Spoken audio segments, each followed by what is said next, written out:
Welcome to the hottest grappling show in Arizona. The Valley is home to an amazing grappling community. Join us as we roll through the top jiu-jitsu schools in the state.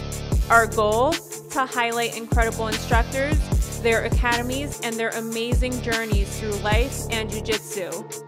It's not the destination, it's the journey that counts.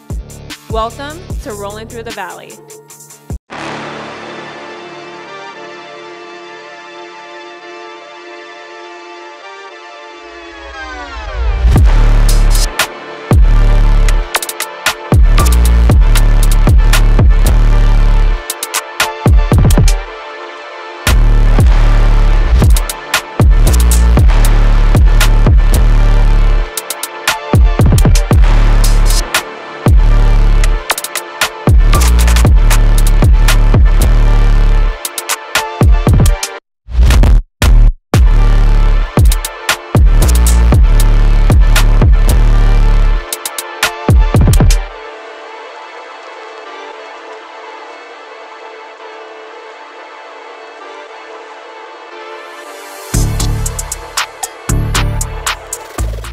Seals here, rolling through the valley. Here we are at Aries, Arizona, and with me is Professor Paul Nava. Paul, excited to be here, excited to get to know you, so let's get straight into it. Tell us a little bit about yourself. I've been married for 28 years. I have 5 kids, and I have 5 grandkids. I'm originally from Northern California, San Jose, California. I come from a huge family, by the way. I have 80 first and second cousins, so huge family. I moved out here from Arizona in '96, and coming out here with my cousin. My cousin moved out here first, and I followed, and we were the only 2 cousins that moved out of the state. Mm-hmm. And unfortunately, he passed last year from glioblastoma. But he was my best friend. How did you get into jiu-jitsu? Tell us a little bit about your journey. It's a crazy journey because all I wanted to do, I played sports when I was younger, and all I wanted to do was get prepared for a cruise that I was going to go with a girlfriend at the time, and I didn't want to go into the weight room. So I had somebody from work that was training at AKA in San Jose, with Javier Mendez, and so my first art was kickboxing, and in 1992 I started kickboxing. Then my journey started in jiu-jitsu when I moved to Arizona in '96. I had kids at the time, so 2000 is when I started with Gustavo Dantes at Nova. Nice. And so did you always have this dream of opening up a school and becoming an instructor? No. That wasn't something that I thought of. It happened during the recession. I got laid off from my job, and I just had gotten my brown belt. And Gustavo, my instructor at the time, said, "You know what? Why don't you go see if any schools need a jiu-jitsu instructor?" And in 2007, I landed a spot. It was a karate school, and they hired me for jiu-jitsu, which I'm so grateful for because that started the whole process of me becoming an instructor and then and an owner. Nice. Yeah. A very successful gym is what you run here. By the way, you just renovated the entire school, and it looks amazing. Like you guys are going to see that in the intro, or you saw it in the intro. But really nice green mats, white walls, white mats on the walls, really nice. So congrats on the new, fresh gym. I want to keep up with the times, and my school felt a little dated. Yeah. And my staff and I decided to try something different, and this is something that I didn't know I can pull off. Yeah. But with my team and all the volunteers, we were able to do what we have now. It looks beautiful. Great. Yes. Yeah. And I feel like nowadays jiu-jitsu is more popular too, and so like the people that are signing up to gyms want like the latest and greatest and the nicest gym. Yes. Like I just saw a school somewhere in California, like all black. I forget whose school it was, but it's beautiful, like state of the art, everything. Yeah. And it's like that's where jiu-jitsu is like going now, which is crazy. Like gyms used to be like this rinky-dink gym, Yes, you know, yes. and nobody cared. But now it's like not like that.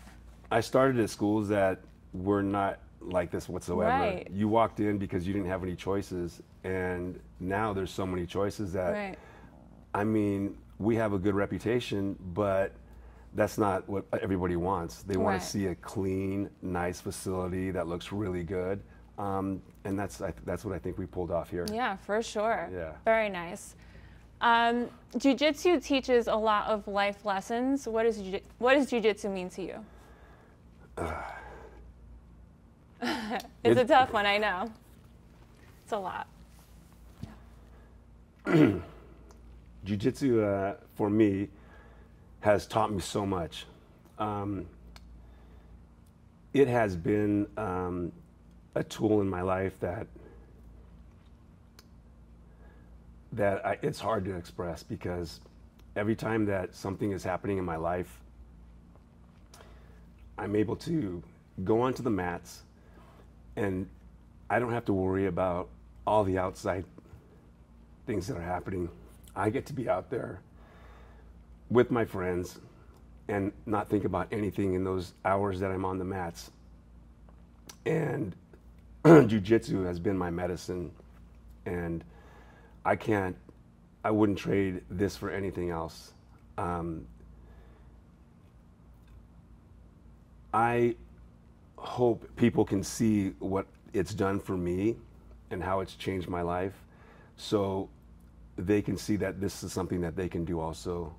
Like everything in my life, I always like all the things that are happening in my life, all these crazy things that happen in my life, I'm able to just, it can be postponed for 2 hours, 3 hours. And then even after that, it goes even farther than that, because I have the friends, the people that I can talk to afterwards, and it's still, I'm lost in like not thinking about all the pressures of life. And it really helps me a lot. Yeah, you Yeah. guys are like family here. Like I could just feel it. Yeah. Like you really have people that love you here. I could just Thank you. feel it. And it's not like that everywhere. So I could see how much jiu-jitsu really like is everything for you. It's hard not to express my real emotions, because it's done so much for me. But when I first moved here, every year, I hated the summers here, and I used to tell my mom, because my mom is like my hero. So I used to tell my mom, hey, I want to move back to California because I miss the nice weather. I want to move back. I miss my family. And for 10 years, I wanted to move back. And then finally, my mom said something that really resonated. And she said, she goes, son, I look at all the pictures of your school and all the social media pictures and people in them. And she goes, your family is there. Yeah. And that really like made me feel like I'm doing something right here and I belong here. And so that was huge when my mom said that it's okay not to, your family's here, yes, anytime you want to come visit, but you also have family here. So as I can see on your wall, you have you competing. Yes. That's PANS, what year? That's PANS 2018. Nice. So, Yes. and I also see on your walls a bunch of trophies, a bunch of medals. Yeah. So clearly you've competed several times. You're a world champion and multiple world champion. Yes. Yes. Yes. Okay. Yes. All right. So what are your thoughts on competition? Do you think it's for everyone? No, it's not for everybody. It takes a certain person to get out there on the mats. And competition has been, the way I use competition is that I need to have certain goals. If I don't have these goals, then my life kind of gets a little like tangled up in other things. And so I set goals. And so that's how I use competition, is knowing that I have to be a certain way. I have to be like, I have to live clean. I have to make good choices. I have to sleep a little bit better, and that in turn helps my life, my home life. It helps my work life because I have a job besides working here or owning this business. But competition is where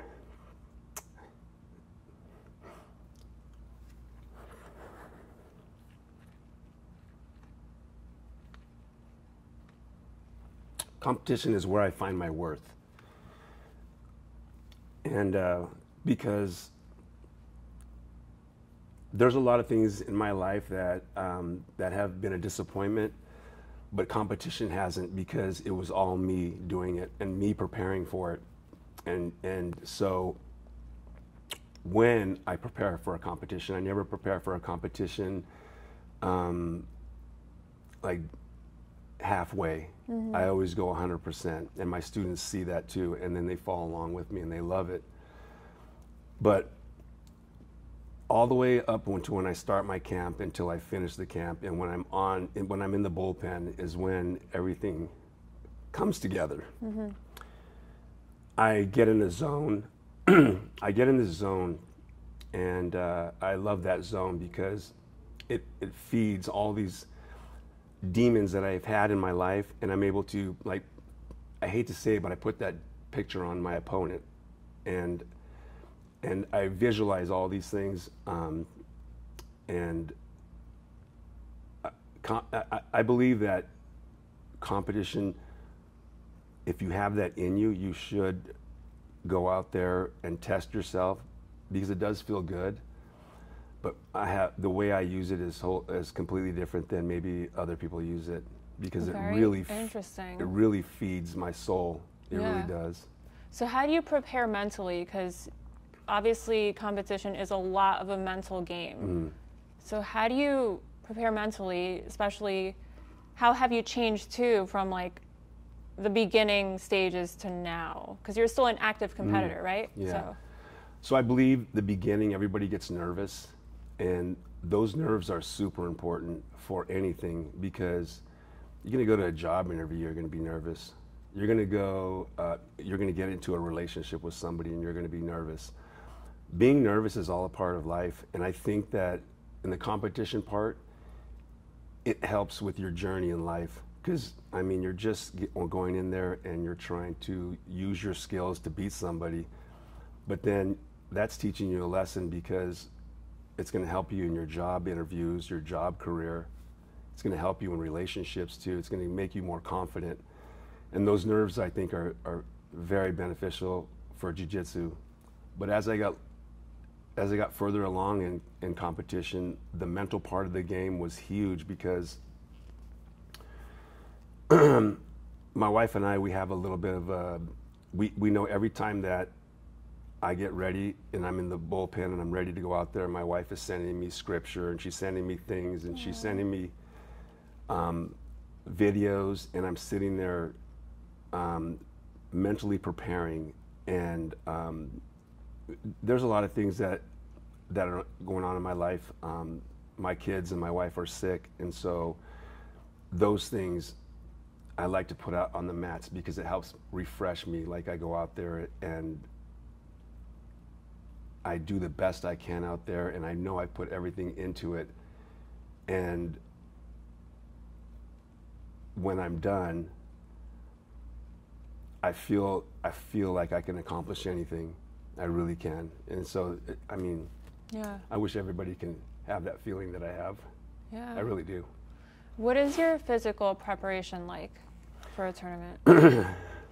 Well, I used to train extremely hard, but now that I'm 58, it's a little bit different.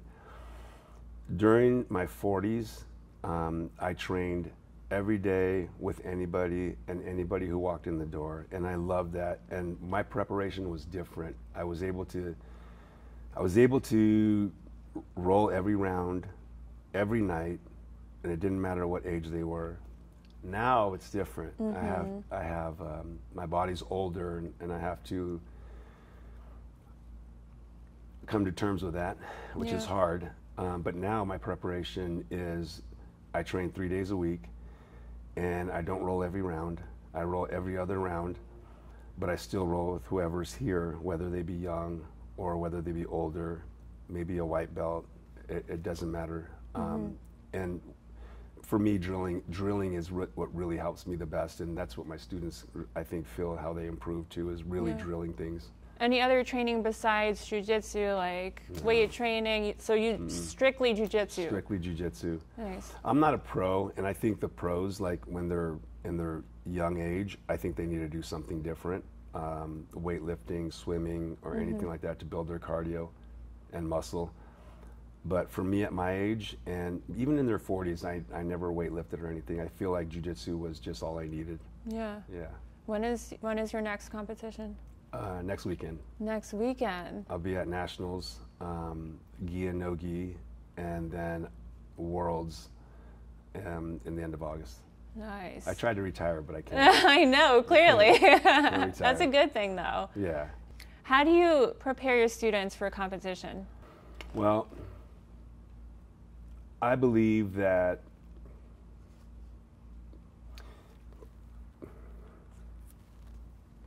you have to lead by example.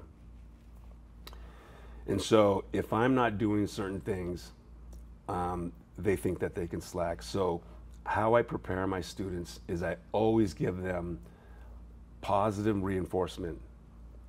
There's time for constructive criticism, but I think people, they grow more with somebody that's behind them patting their back. And so I push them mentally by giving them positive reinforcement. If they're doing something wrong, I always tell them first what they're doing right, and then we can work on some of the things that they maybe need help in. But as a coach, you have a lot of responsibility, and you have so many different personalities, and you have to be sensitive to some of the people that don't know how to take constructive criticism, that may have not played sports in their whole life. But people that have played sports their whole life, you can nudge them a little bit more, and you can maybe tell them things that you can't tell other people. So the mental game is so hard because you have so many different people. But when I'm out there in front and I'm talking to everybody, I feel like I can say things to where everybody feels like I'm talking to them specifically, because I try to make it as broad as possible to build their confidence. But nothing is going to get you better than physical training, and that's going to probably help your mental game. Yeah. And so physically too, you do a lot of rounds. Like how is, let's say it's competition month or whatever, what do you do to prepare them for that big day? So for Worlds, Master Worlds, we have visitors come all over the valley from our schools. We have 11 affiliates in Arizona, Aries does. And so we'll have, on Tuesdays and Thursdays, we'll probably have like 50 to 60 people. No way. Yes. In here? In here. Oh my God. And then we'll figure, it'd be hotter than yesterday. They already know it because it's actually in July and August, and so it's way worse. Yeah. I know last night was pretty Holy cow. And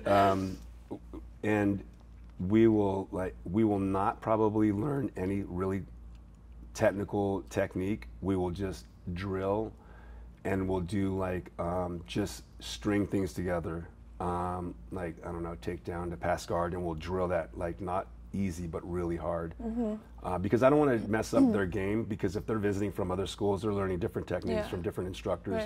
So they come here on Tuesday, Thursday nights, and we're just like making sure we're making weight, because we will here, and we're just drilling a ton, and then we're training a lot.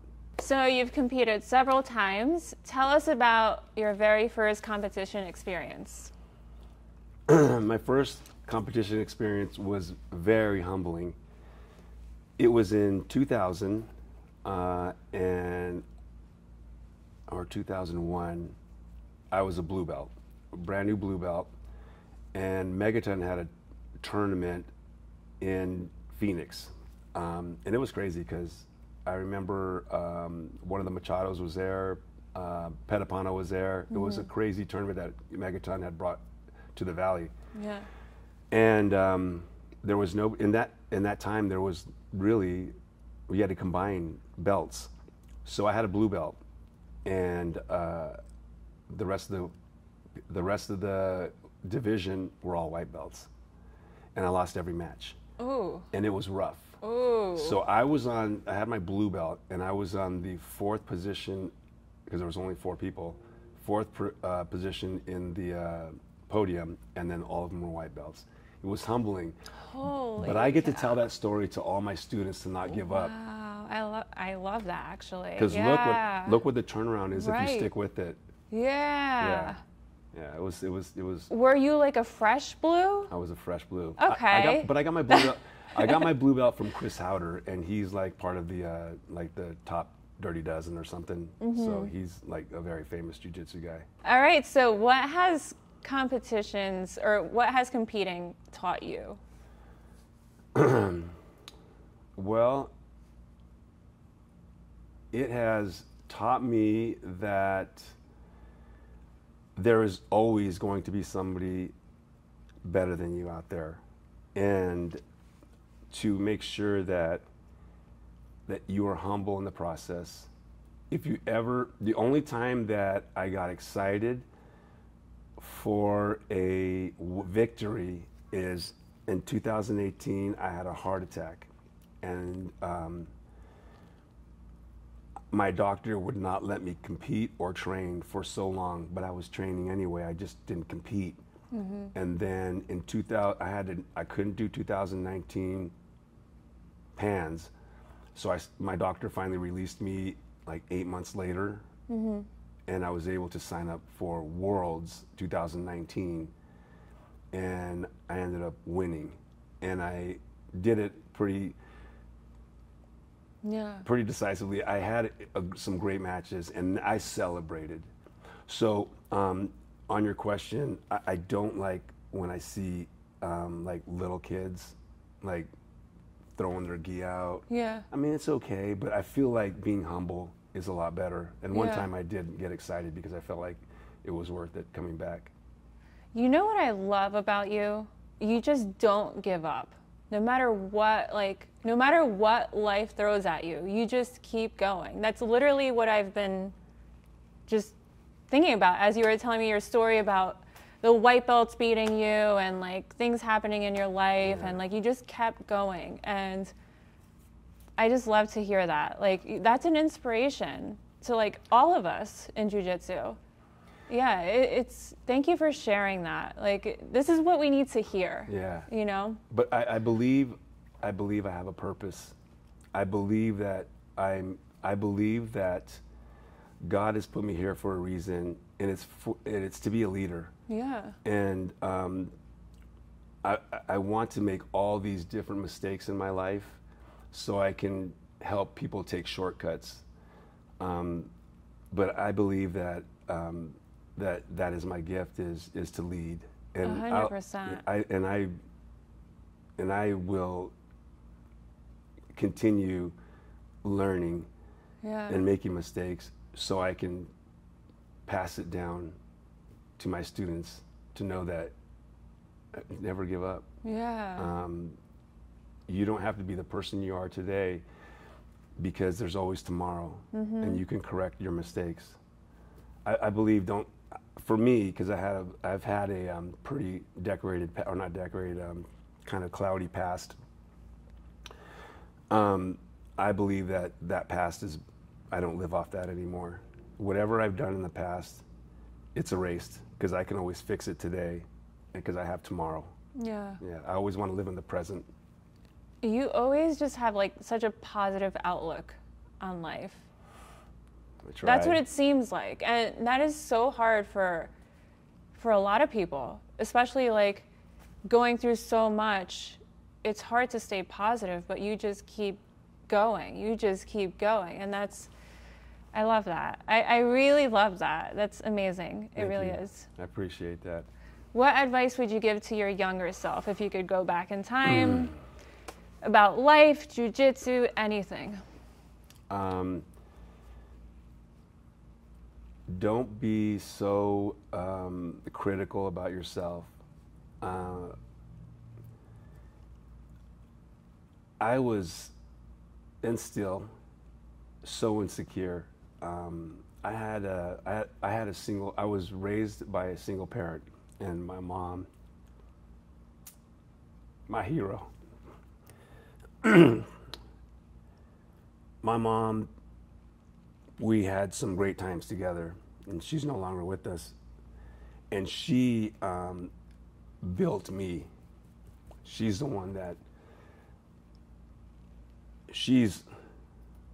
well, I can't say that because I'm married to a great woman too, and she put a big part in how I molded. But as a man, being young and growing to who I am, I never listened to my mom when I was young, and that's why I had this crazy past.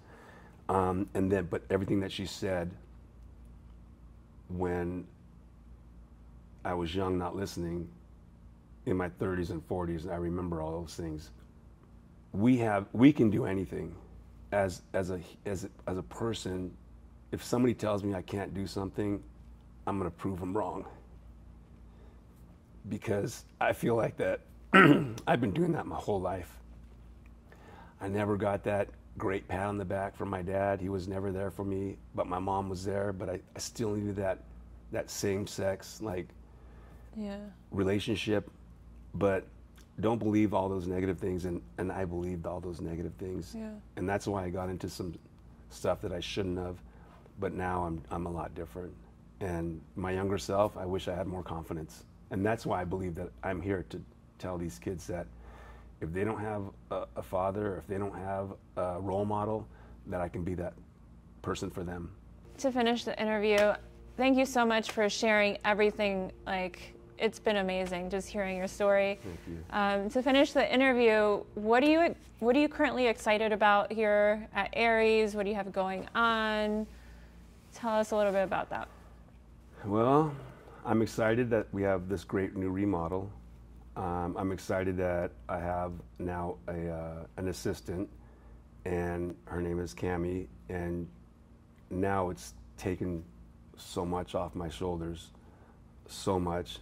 And so now I can focus not so much on the business side, which that's a side I don't like. Yeah. I can focus on the teaching side and the relationship side, which is great. So that's one big thing.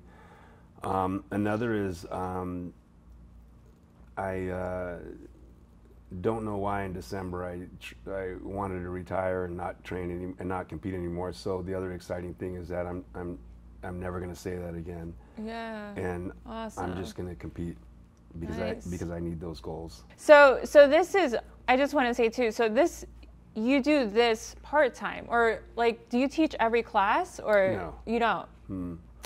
I teach the fundamental classes, and then I teach the drilling class on Friday. Yeah. And then I decided to go back and teach kids again. Yeah. Which is one of the best things I've ever done, because now I teach 4 to 7-year-olds. Yeah. And if you can do that, actually, you can do anything. Yeah, yeah. But it's brought me back to like the reason why I love jiu-jitsu so much, because just seeing their smiles and just seeing how happy they are, and teaching them respect. Because some kids, they don't have a lot of discipline at home, but when they're in my class, I get to see them like sitting down and being patient, waiting for me to call on them when they're raising their hand, because we don't let them talk out of turn. Yeah. And I watch the parents like, just, how do you do this? And I love it. I love it, because if I can tame these little youngsters, I can tame anybody on this side. And this is the adult side over here. Yeah. And what do you do besides this? So my family has a rare disease. It's called neurofibromatosis type 2, and so I have to have benefits. And so I work at Costco at 4 in the morning, and then I get off at 10 in the morning, and then I get here at 2 o'clock, and I'm here till 9 or 10 o'clock. Man, every day. That is crazy. My only time off I have Saturday night and Monday morning, and that's it. Nothing else. You really keep busy, especially like competing and everything, preparing for that. Well, you only live once. Right. You only live once. I got to fill in as much as I can while I'm here. Love it. So how can we find out more about the Academy? Do you have social media? Yes. You can find us at AriesAZBJJ.com. We are on Instagram, Aries_Arizona BJJ. And you can find us on Facebook, Aries Arizona BJJ. And then you can find me also, Paul Nava BJJ on Instagram. I need more followers. All right. Thank you so much. I am such a fan. Thank you so much for sharing everything. Thank you. And we'll see you out at the events. Yes.